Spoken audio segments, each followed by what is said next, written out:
Hey guys, what's up? It's Estefany. I have another video for you guys this week, and the topic of the video today is going to be talking about basically my experiences, how many shadowing hours I had, how many volunteer hours I had, how many patient care experience hours I also had, and how many times it took me to apply to PA school to be able to finally get in. So I'll be talking about that. So if you are interested, just keep watching. If you are a new viewer, welcome to my channel. My name is Estefany. I'm a PA student and I go to school at UTRGV in Edinburgh, Texas. So I make these videos to be able to give advice and talk about my experience when applying to PA school to hopefully help you get accepted into PA school. Alright, thanks for watching and I'll talk to you soon.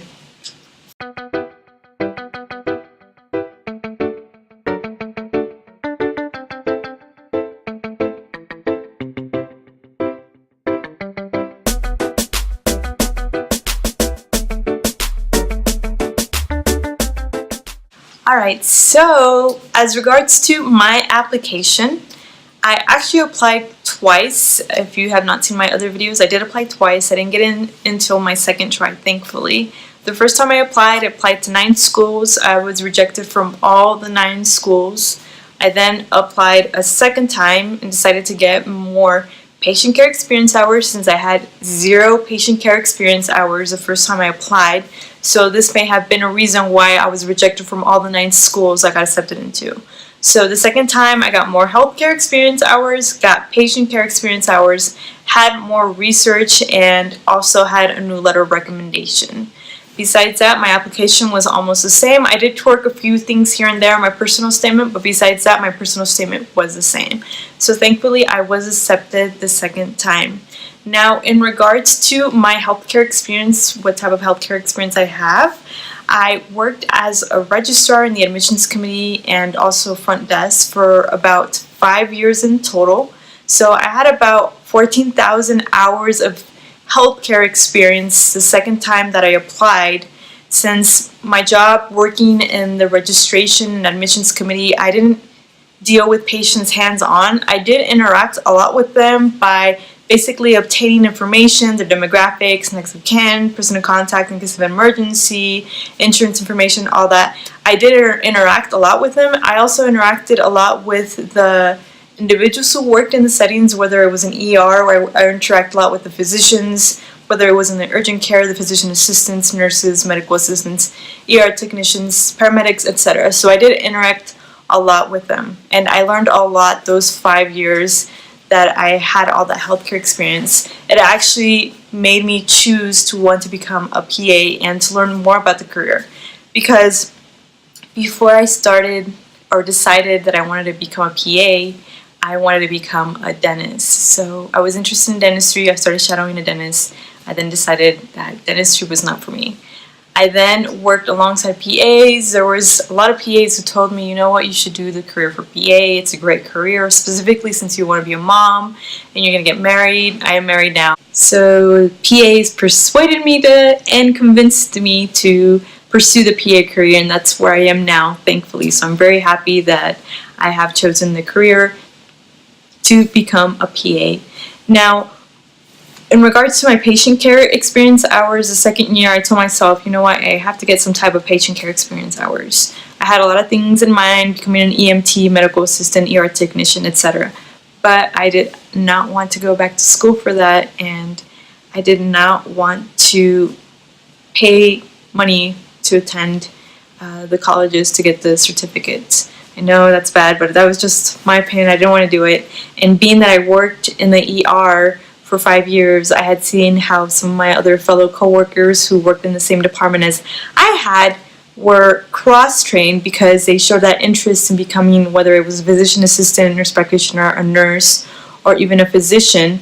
They were cross-trained to become ER technicians, medical assistants, etc. So they didn't have to go to school. So what I did is that in the urgent care I used to work at, we had a lot of downtime. The majority of the time the clinic was completely dead. We had no patients. So I was able to get cross-trained there.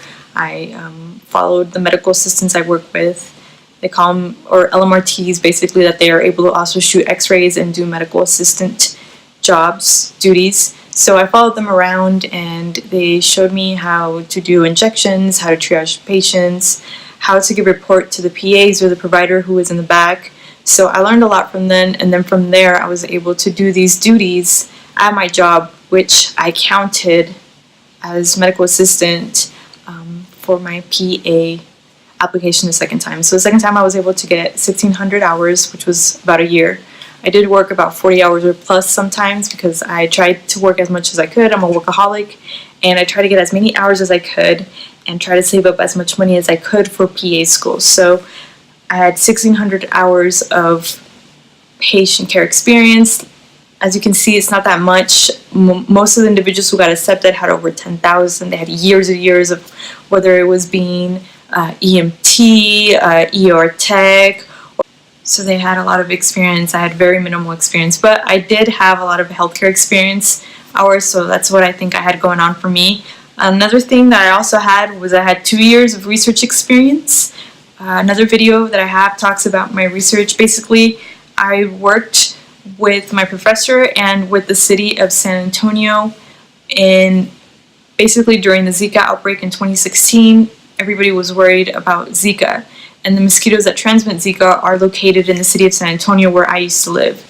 So myself and my professor and other students, we went and basically set traps out in homes to see what type of mosquitoes San Antonio had and to see what areas of San Antonio had the highest amount of Aedes aegypti mosquito, which are the ones that transmit Zika virus. So I had 2 years of that, and it was a great experience.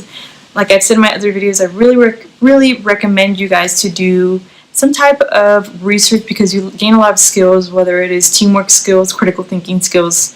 It's just a great experience for you to have, and it looks great on your personal statements, so definitely do it. So I had 2 years of that, and then also as for my shadowing, I had about 180 hours of shadowing. I didn't have that much. I actually barely made the deadline for some of the schools I applied to because I know some schools say 100 minimum, some others say 200, etc. It just depends on the school. I only had 180 hours of shadowing. And basically what I told the admissions committee is that when I worked, usually sometimes I didn't count these as shadowing hours.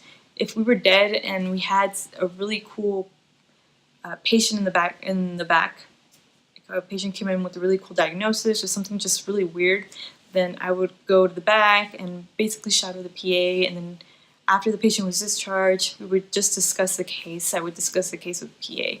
So I counted this as shadowing also.